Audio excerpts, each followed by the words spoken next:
Screen show हो रही है मैम? चलो let's we start. Okay. So now we start our the new class of the constitutional law of India की जो series हमारी चल रही है उसके हम अब नेक्स्ट क्लास में हम अपनी आगे till now we cover the we are doing the polity portion. तो अभी हमने स्टेट्स और यूनियन का जो लेजिस्लेटिव और एग्जीक्यूटिव प्रोसेस था we done with the union and state कि हमने लेजिस्लेटिव वर्क डन कर लिया, एग्जीक्यूटिव वर्क डन कर लिया. Now we come with the judiciary portion कि how the judiciary formation accord with the India कि क्या हमारा जुडिशियल स्ट्रक्चर रहेगा.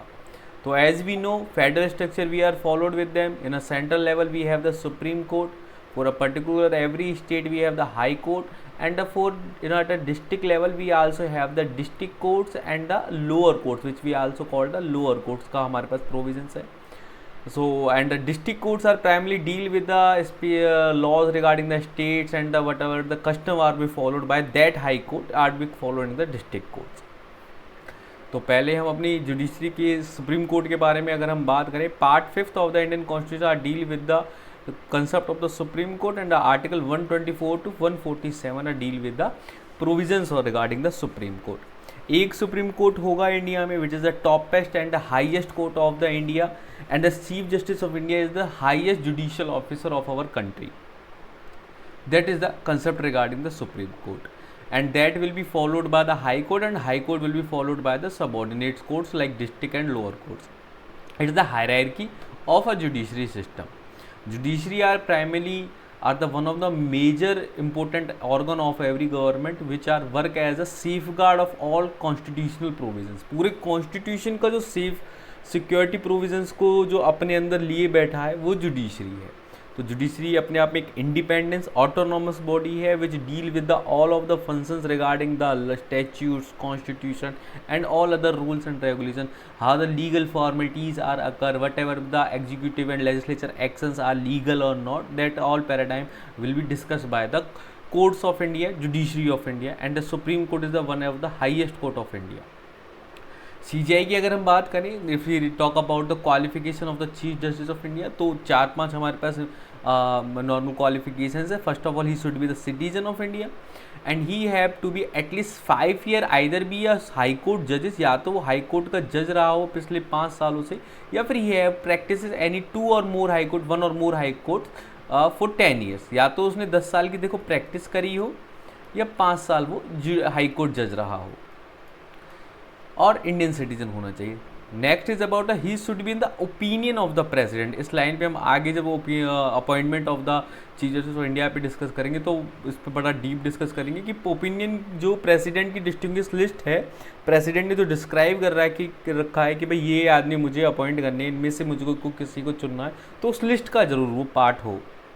ठीक है. एंड अपार्ट फ्रॉम दिस कि there is a criteria of term. Minimum age का हमारे पास कोई क्राइटेरिया नहीं है, लेकिन tenure we fix with the 5 year और 65 ईयर एज.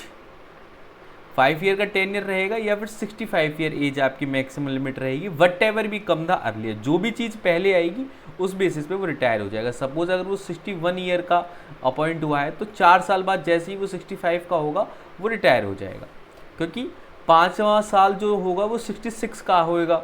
तो पहले जो चीज़ पहले आई, 65 ईयर की एज पहले आएगी तो वो पहले रिटायर हो जाएगा. If he is the 58 years के अगर कोई व्यक्ति अपॉइंट होता है तो वो 63 ईयर एज में वो रिटायर हो जाएगा, तो अपने वो टर्न 5 ईयर का कंप्लीट कर जाएगा. ठीक है. So that is the qualification regarding the supreme court जजेस एंड द सीजीआई. सीजीआई और सुप्रीम कोर्ट जजेस की सिमिलर क्वालिफिकेशन है. CGI is not more than any one else, he is also be a supreme court जजेस, ही just become the chief justice from the all जजेस. ठीक है. तो minimum qualification की सुप्रीम कोर्ट जजेस की है. Now we discuss about the appointment of supreme court जजेस. अब क्या हुआ कि सुप्रीम कोर्ट जज की जो अपॉइंटमेंट का एक प्रोग्राम है, it's always be the tussle between the legislature and the judiciary, then who has the actual power for regarding the appointment of supreme court जजेस. कौन इसे अपॉइंट करेगा? तो article 124 is deal with the provision regarding the appointment of supreme court जजेस. इसको थोड़ा सा आपको समझना है. बाकी मेजरली तो आज जो हम सीधे कॉलेजियम सिस्टम पे डील करते हैं, but I just want to be explore more with yourself कि कैसे क्या प्रोविज़न हुआ। 124 ने अपॉइंटमेंट की बात करी, कंसल्टेशन की बात करी कि the president will be take the consultation from the CGI and the other Supreme court जजेस to be appoint the next CGI। किसी सुप्रीम कोर्ट जज को अपॉइंट करने के लिए, नेक्स्ट CGI को अपॉइंट करने के लिए प्रेसिडेंट साहब कंसल्ट करेंगे current chief justice of India से और करंट सुप्रीम कोर्ट जजेस से, और फिर उसको अपॉइंट कर देंगे। ठीक है, तो जो मेजॉरिटी रूल जो फॉलो हो रहा था वो मेजॉरिटी का था। मेजॉरिटी इन द सेंस कि जो भी सुप्रीम कोर्ट जजेस में जो सबसे ज़्यादा मेजर होगा, जिसको सबसे ज़्यादा एक्सपीरियंस होगा as a judicial officer in a supreme court और हाई कोर्ट, उसे आप चीफ जस्टिस ऑफ इंडिया बना देंगे। ये चीज़ चलती रही, लेकिन बाद में ये हुआ कि भाई हर बार मेजॉरिटी पे डिसीजन नहीं होना चाहिए, उसकी एज के प्रैक्टिस पे ना होना चाहिए, कुछ मेरिट्स पे भी डिसीजन होना चाहिए कि वो आप कैसे जजेस हैं, आप कितनी अच्छी जजमेंट्स देते हैं, आपकी जजमेंट को कितना प्रेफर्ड करा जाता है, कितना रेफर करा जाता है अपनी जजमेंट्स को। That also can be the qualification criteria to appointed as the supreme court जजेस और चीफ जस्टिस ऑफ इंडिया। तो भाई अब क्या हुआ कि दोनों ही, एक तरफ तो हम कहते हैं कि इंडिपेंडेंट जुडिशरी है, थोड़ा सा मैं यहाँ पे बता देता हूँ इसके रिगार्डिंग। एक तरफ तो देखो हमने कहा कि इंडिपेंडेंट जुडिशरी है, और वहीं दूसरी तरफ हम कह रहे हैं कि executive play a important role for the appointment of chief justice of India. तो इनके बीच में एक टसल स्टार्ट हुआ। That tussle are followed by the 3 जजेस cases. Let me discuss with that, give me a minute. Okay, हाँ, तो 3 जजेस केसेस के साथ इस टसल्स को हमने देखा। फर्स्ट जज case are come in the name of the SP Gupta versus union of India. Union of SP Gupta versus union of India के का ये पहला केस आया, where we discuss about the appointment of the CGI as a form of the first जज case. तो इसमें सबसे पहले हमने ये कहा कि भाई CGI साहब की जो अपॉइंटमेंट है that can be decided only on by the executive. जो आर्टिकल 24 में हमने जो वर्ड कंसल्टेशन यूज करा है कि CGI प्रेसिडेंट जो है कंसल्ट करेंगे किससे, करंट CGI से और सुप्रीम कोर्ट जजेस से, तो वो कंसल्टेशन का मतलब कंसल्टेशन ही है। President are not bound with the advice of a present CGI। ठीक है, he just have the right to get the consultation with the CGI। अब उनकी मर्जी है प्रेसिडेंट साहब उसे एक्सेप्ट करें या ना करें, वो किसी और को अपॉइंट कर दें। तो power is wasted with the executive now. तो अब हमने लेजिस्लेचर और एग्जीक्यूटिव के पास ये पावर वेस्ट कर दी कि उसके पास पावर है कि वो किसे अपॉइंट करेगा as a chief justice of India और सुप्रीम कोर्ट जजेस। पहला केस आपका SP गुप्ता का ये रहा। ठीक है, सेकंड जो SP गुप्ता वाला जो आपका केस था that will are come in the 1982।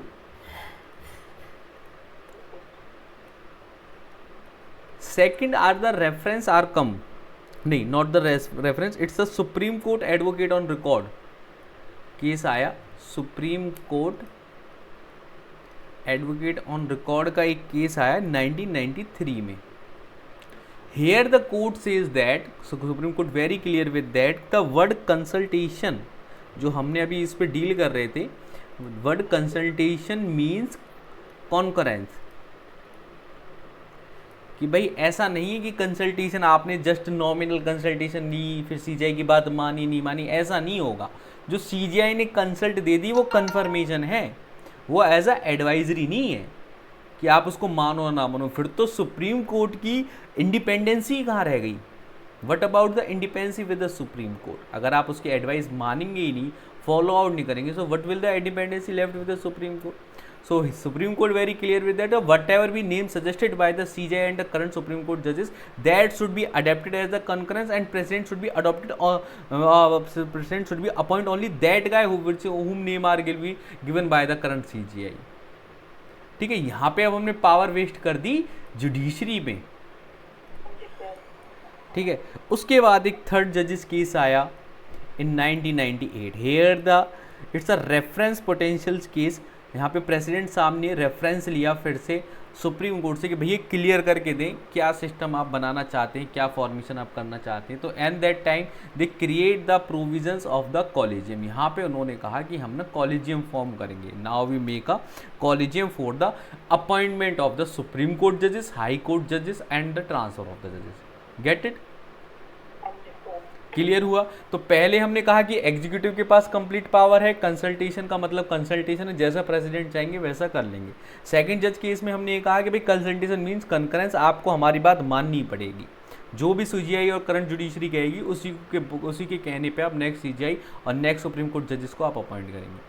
Last we make a collegium कि भैया एक मिला जुला प्रोसेस बना लो, इतना इसमें स्ट्रिक्ट ना होइए आप। तब कॉलेजियम फॉर्म्स हुए इंडिया में और 2 कॉलेजियम्स फॉर्म हुए। If I discuss about the supreme court जजेस, अगर हम सुप्रीम कोर्ट जजेस के अपॉइंटमेंट की बात करते हैं तो सीजीआई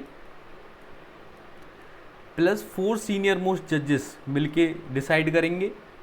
अगर मैं हाई कोर्ट जज की अपॉइंटमेंट की बात करूं तो CGI plus the 2 senior most जजेस, ठीक है, अगर हाई कोर्ट जजेस की अपॉइंटमेंट की बात हो रही है। अगर हाई कोर्ट जज के ट्रांसफ़र की बात हो रही है तो 4 सीनियर मोस्ट जजेस प्लस सीजीआई, नहीं अलॉन्ग 4 सीनियर मोस्ट जजेस प्लस द 2 हाई कोर्ट जजेस, ठीक है। अगर आपको सुप्रीम कोर्ट जज अपॉइंट करना है तो सीजीआई के साथ 4 सीनियर मोस्ट जजेस जो बाकी के होंगे उनकी कंसल्टेशन के साथ आप एक अपॉइंटमेंट कर देंगे, जो भी वो नाम रेफर करके देते हैं। ये कॉलेजियम हमने बनाए हैं। हाई कोर्ट के अगर जजेस आपने अपॉइंट करनी है तो सीजीआई प्लस 2 अदर जजेस, जो सुप्रीम कोर्ट के 2 और जजेस होंगे वो अपॉइंट कर देंगे।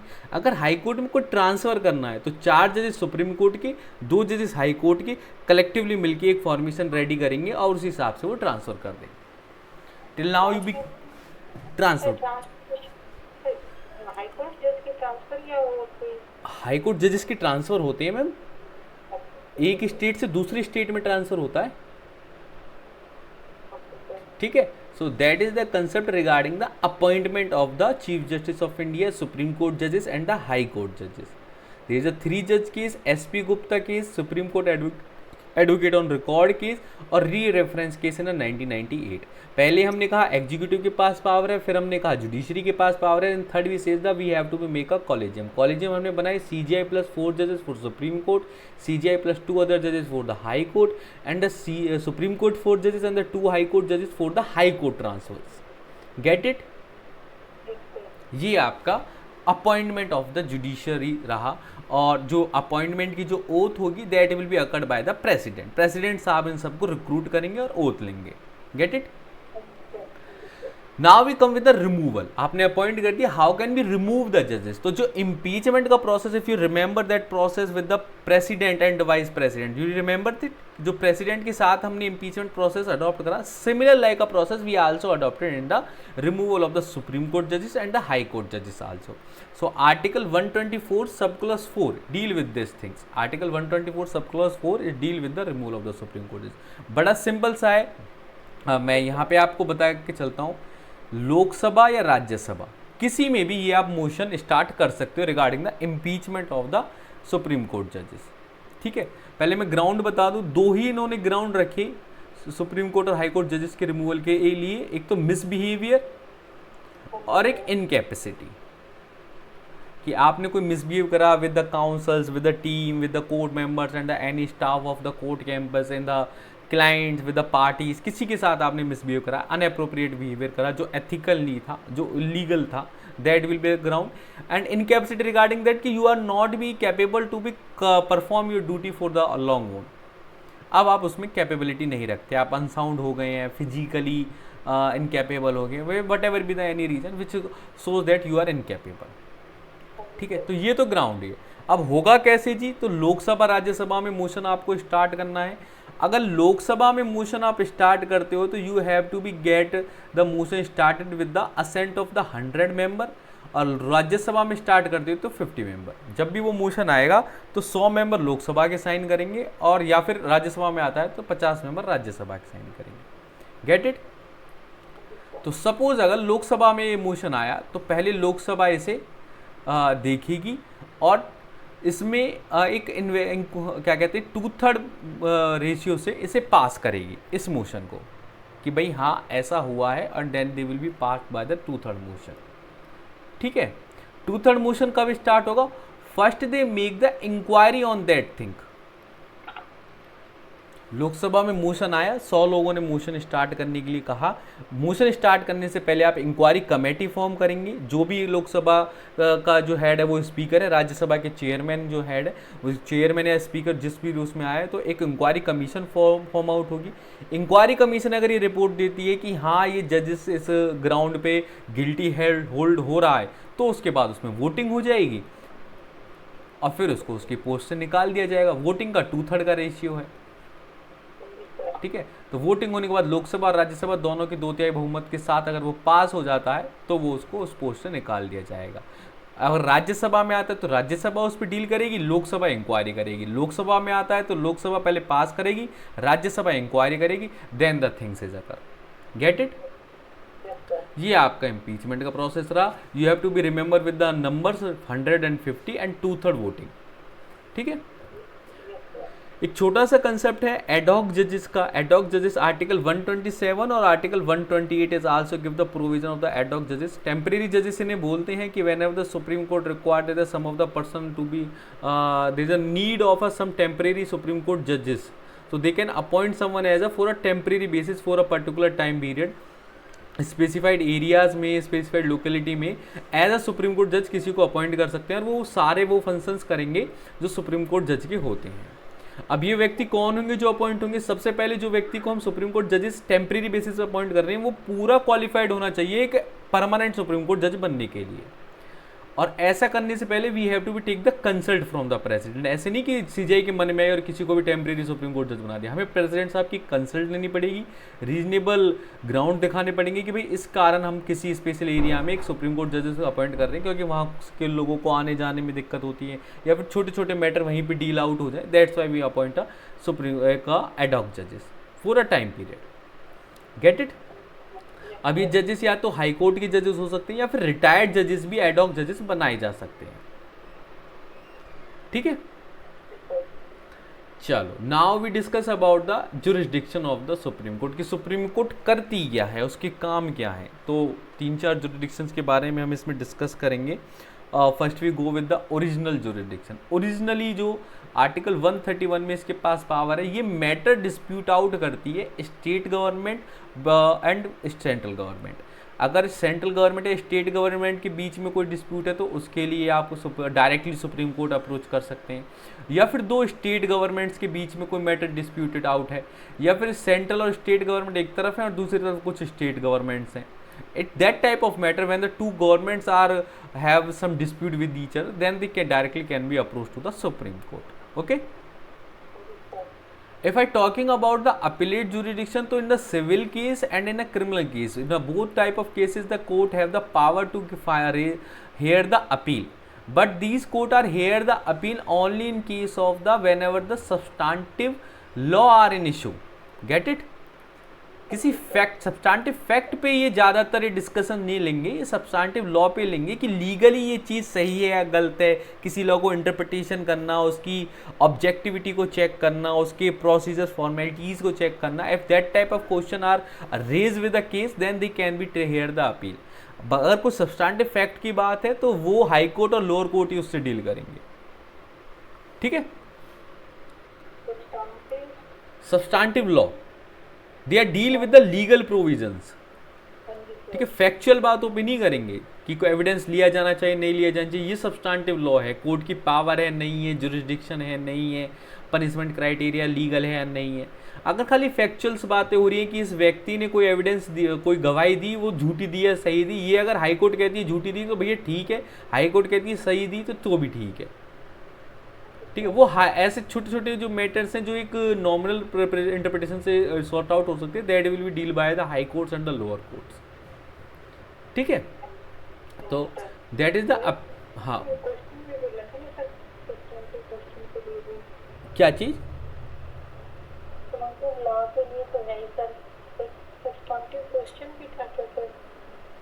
नहीं, substantive question with respect of the law होगा वो तो ही उस पर डील होगी, ठीक है।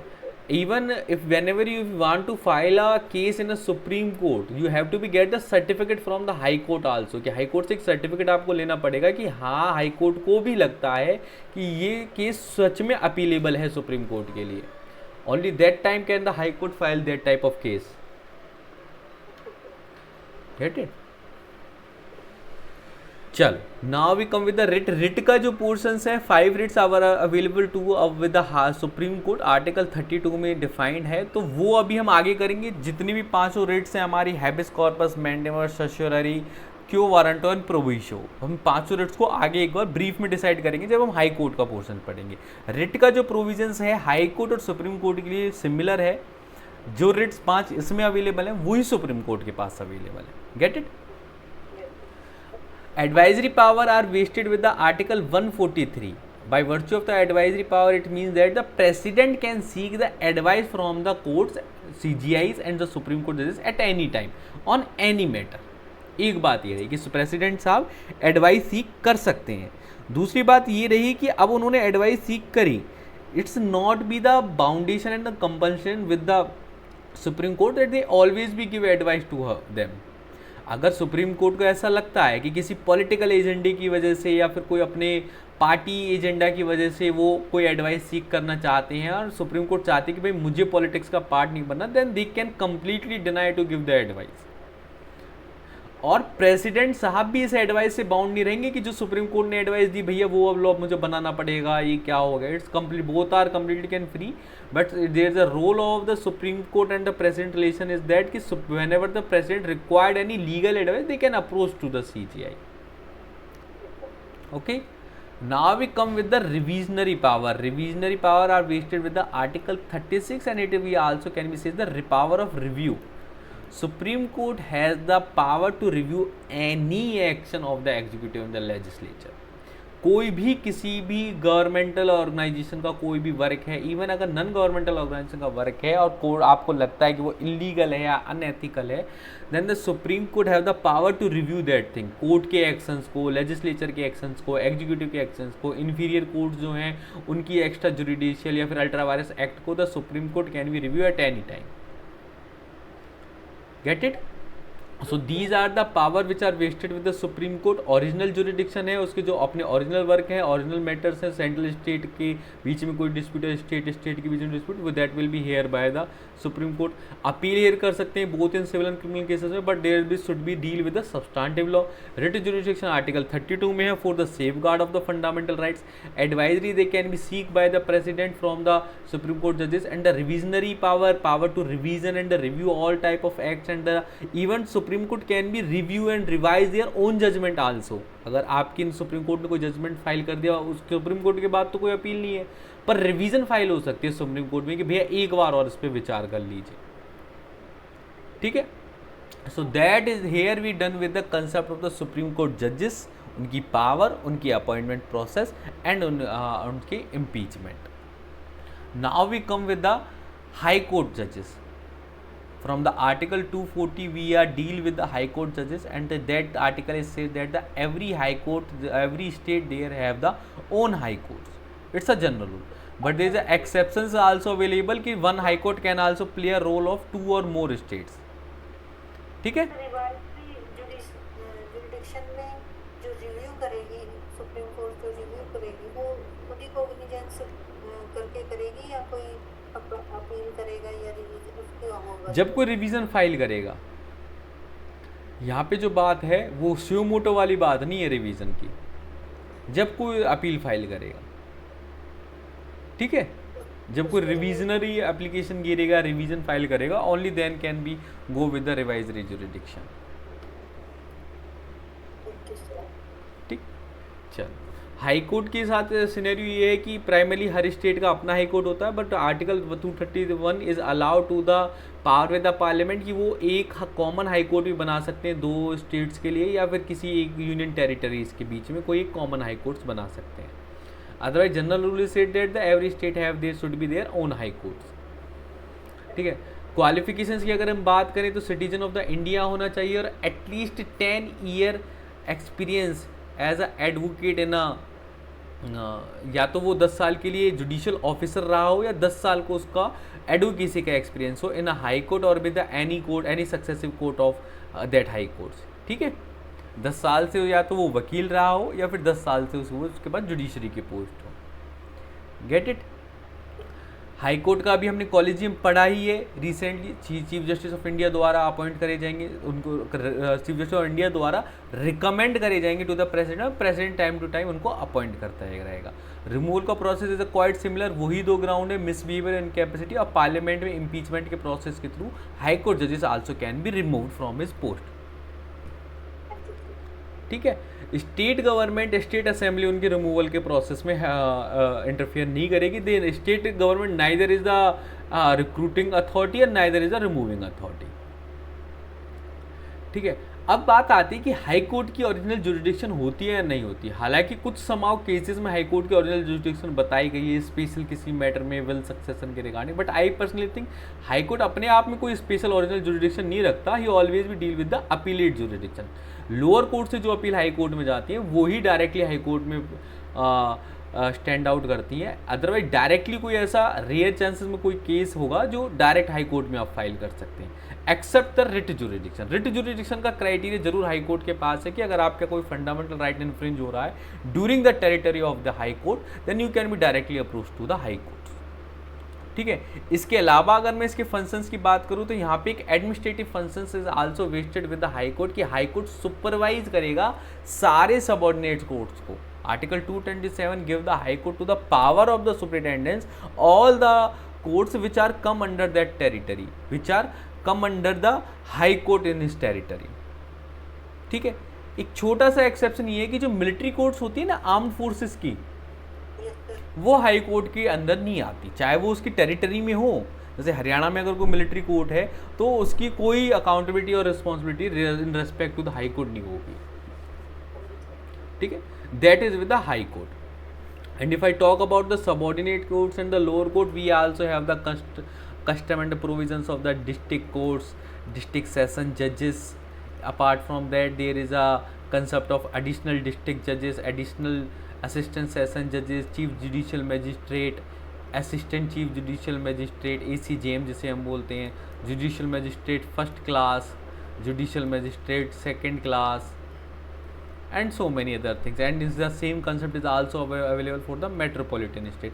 स्टेट टू स्टेट वेरी करता है, बेसिक स्ट्रक्चर प्राइमरी सबका सिमिलर होगा, लेकिन जैसे कि मैं बताऊं हरियाणा में जुडिशियल मजिस्ट्रेट सेकंड क्लास है ही नहीं, हमने सिर्फ जुडिशियल मजिस्ट्रेट फर्स्ट क्लास तक ही प्रोविजंस रखे हैं। तो वो स्टेट टू स्टेट जैसा स्टेट के रेगुलेशंस होंगे और स्टेट जुडिशियल सर्विसेज होगी उस हिसाब से वो वर्क करेंगे। ठीक है, यहाँ तक चीज़ें क्लियर। चलो अब आ जाते हैं हम रिट पे। What's the provisions regarding the writ available for the Indian constitution. देखो जी 5 तरीके की रिट हैं आपके पास। First there is a habeas corpus. Habeas corpus means you may have the body. I think पहले भी आपने रिट्स काफ़ी बार पढ़ी होंगी। तो habeas corpus it's means you may have the body. By virtue of the habeas corpus court is presume that the everyone have a body. if court want to be want that anyone should be present before the court, then he should be present himself before the court, he should be come with his body with the court. ठीक है, उन cases में गिरी जाती है writ जहाँ पे आपको लगे कि कोई व्यक्ति इस अनलॉफुली डिटेन कर रखा है या फिर उसकी फैमिली ने कोई उसको अलाउ नहीं कर रहा घर से बाहर आने के लिए, उसको फोर्सफुली घर में रखा जा रहा है, फोर्सफुली उसके साथ कुछ गलत हो रहा है या फिर उसकी ज़बरदस्ती शादी कराई जा रही है, what ever be the reason, you can be approach to the court and you can say that the my some of the friend fundamental rights are going to infringe, kindly call him once. तो court उसे court को वहाँ पे बुलाएगी और पूछेगी कि बेटा तो आपके साथ कुछ गलत तो नहीं हो रहा, everything is fine. If we say that the हाँ everything is fine, then the he will be released. ठीक है, ये आपकी हैबिस कॉर्पस की बात हुई। Second is about the mandamus. Mandamus means we command someone if you go on any public offices and that officers are denied to do your work, then you can directly approach to the high court and supreme court and the supreme court will be command that guy कि भैया काम कर ले अपना। It's primarily related with the public officers. Public officers में mandamus की application रहेगी। ठीक है, क्लियर हो रही है सारी चीज़ें। चलो, mandamus is about the we command something. तो पब्लिक ऑर्गेनाइजेशन के लिए प्राइमरली ये डील करेगा और प्राइवेट ऑर्गेनाइजेशन से मैंडेमस का एज सच वर्क नहीं होगा, पर जो बेसिक लॉज हैं वो प्राइवेट ऑर्गेनाइजेशन पे अप्लाई होंगे। Second thing is about the certiorari. अच्छा, सर्च क्या चीज? में तो हमने कोई पर्सन को डिटेन कर रखा है, हाँ, जो है राइट, और मैंडेमस में क्या सर? की कमांड। मैंडेमस में ये है कि आप किसी ऑफिस में गए यस और सर। किसी भी कोर्ट में, कोई पब्लिक ऑफिस में, किसी भी पब्लिक अथॉरिटी में गए और वो आपका काम नहीं कर रहे, जबकि उनका वो काम है, वो अपनी ड्यूटीज परफॉर्म नहीं कर रहे, then you can approach to the court and court will be command that authority kindly do your work appropriately. चाहे वो लोअर कोर्ट्स है, ट्रिब्यूनल है, या फिर कोई भी गवर्नमेंट ऑफिस है, but should be the government office. ठीक है। हाँ जी सर। अगला है सर्शियोरारी और प्रोहिबिशो। प्रोहिबिशो और certiorari is quite similar with themself. Only difference with the prohibition, prohibition में हम किसी अथॉरिटी को प्रोहिबिट करते हैं, प्रोहिबिट कर रहे हैं टू डू फर्दर एक्ट, और काम करने से उसको हम रोक रहे हैं। क्यों रोक रहे हैं? क्योंकि वो एक्सेसिव जुरिडिक्शन में काम कर रही है, उसका पास वो पावर नहीं है, तब भी वो काम करे जा रही है, अल्ट्रा वायरस एरियाज में वो काम कर रही है। Then it's the right of the high court, right by virtue of the writs, high court and supreme court can be prohibit that courts. ठीक है। स्पेशली ये जुडिशियल और क्वासी जुडिशियल बॉडीज़ के लिए यूज़ होता है। जब कोई जज या फिर कोई कोर्ट अपनी पावर से, अपनी जुरिडिक्शन से ज़्यादा बढ़ के कोई सी केस को हेयर करना स्टार्ट कर देते हैं, तो you can approach to the high court and supreme court, they will be prohibited them, stop them. ठीक है। वो अभी अपनी पावर का यूज कर रहे हैं, उन्होंने अभी करा नहीं है। वहीं सर्शियोरारी में क्या है? To be certified, what ever the order you passed you have to be again certified it, because you are not the appropriate authority for it. ठीक है। यहाँ पे हम कोर्ट्स के अलावा एडमिनिस्ट्रेटिव बॉडीज की भी कुड भी डील करेंगे कि court can B क्वेश the order. यहाँ पे जो कोर्ट लोगों ने, जो अथॉरिटी ने वो ऑर्डर क्रिएट कर दिया, ऑर्डर पास कर दिया, now you approach to the high court and supreme court and by virtue of the writ of certiorari, high court and supreme court quash the order of that authority, उस authority के उस order को cancel कर सकती है। ठीक है। उस अथॉरिटी से बोल सकती है कि भैया फिर से देख इसे, ये सच में ऐसा है भी कि नहीं है, तो ऐसी ऑर्डर पास कर रहा है। ठीक है। तो ये ट्रिब्यूनल्स, क्वासी जुडिशियल बॉडी और एडमिनिस्ट्रेटिव बॉडीज के पे भी लगाया जा सकता है सर्शियोरारी। Get it. प्रोहिबिशन में अभी आपने लॉ पास नहीं करा, कोई ऑर्डर नहीं दिया, you are just going to hear that case, तो वहां पे आपको प्रोहिबिट कर दिया गया। सर्शियोरारी में अगर ऑर्डर पास हो गया तो उसे क्वेश कर दिया गया। ठीक है। Last is about the quo warranto. Quo warranto is said what is your authority. You can ask to the any person who hold any constitutional or the public office post, you can ask that person कि on which authority are you sitting here, क्या आप उसके लिए qualified हैं, क्या आप उसका जो क्राइटेरिया है वो आपने फुलफिल करा है।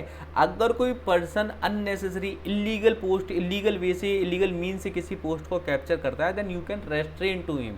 और अथॉरिटी रिगार्डिंग कोर्ट उससे पूछ सकती है, हाई कोर्ट और सुप्रीम कोर्ट, कि भैया आप किस अथॉरिटी से यहाँ पे बैठे हैं, या फिर आप किस अथॉरिटी से इस पोजीशन को होल्ड करे हुए हैं। Get it. So these are the 5 writs regarding the article 32 और 226।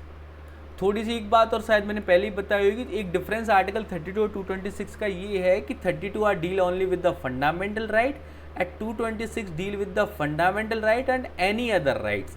Court can issue the writ in case of Article 226. High Court can issue the writ not only for the case of fundamental right, या फिर किसी और right के किसी और right की safety के लिए भी वो रिट इशू कर सकते हैं, पर supreme court can issue writ only in case of the infringement of fundamental right. Gate it. अब ये जो 5 रिट हैं, कई बार बच्चों का ये रहता है क्वेश्चन कि सर ये 5 रिट सफिशिएंट है, तो आप कोई भी सिचुएशन अपने मन में एक बार सोच के देखिए। आई पर्सनली थिंक कि that all 5 writs are completely sufficient for the safeguard of fundamental right and to provide the appropriate remedy in a case of infringement of fundamental right. आप कोई भी सिचुएशन देख के सोचिए कि किसी भी फंडामेंटल राइट का इन्फ्रिंज हो रहा है, इनमें से कहीं ना कहीं आपको वो रिट मिल जाएगी जो आपको रेमेडी अप्रोप्रिएट वे में दे रही है। ठीक है। चाहे वो राइट टू इक्वलिटी की बात हो, फ्रीडम की बात हो, लाइफ एंड लिबर्टी की बात हो, वट एवर भी राइट। कोई आप किसी भी राइट का हनन कर रहा है तो आप क्या कहते हैं, आपका काम नहीं करके दे रहा जिस वजह से आपका हनन हो रहा है, तो आप मेंडेमस में जा सकते हैं। अगर वो इलीगल तरीके से अपनी जुरिडिक्शन से बियॉन्ड आके आपके राइट का हनन कर रहा है तो प्रोहिबिशन में जा सकते हैं। उसने हनन कर दिया, ऑर्डर पास कर दिया तो सर्शियरारी में जा सकते हैं। आपके फ्रेंड को या आपको डिटेन करा हुआ है तो आप हेबिस कॉर्पस के थ्रू हेल्प गेन कर सकते हैं। और इवन अब you can ask to the authorities कि आप उसके लिए एलिजिबल क्राइटेरिया फुलफिल कर रहे हो कि नहीं कर रहे। अगर आपको डाउट है किसी पब्लिक ऑफिसर पे, then you can demand by virtue of quo warrant कि आपकी अथॉरिटी क्या है। ठीक है, so these are the 5 writs. Till now we covered the concept of the high court and supreme courts, उनके जजेस की अपॉइंटमेंट, उनकी क्वालिफिकेशंस, उनकी removal and power we discuss now. Any doubt of any with anyone? Okay then, thank you.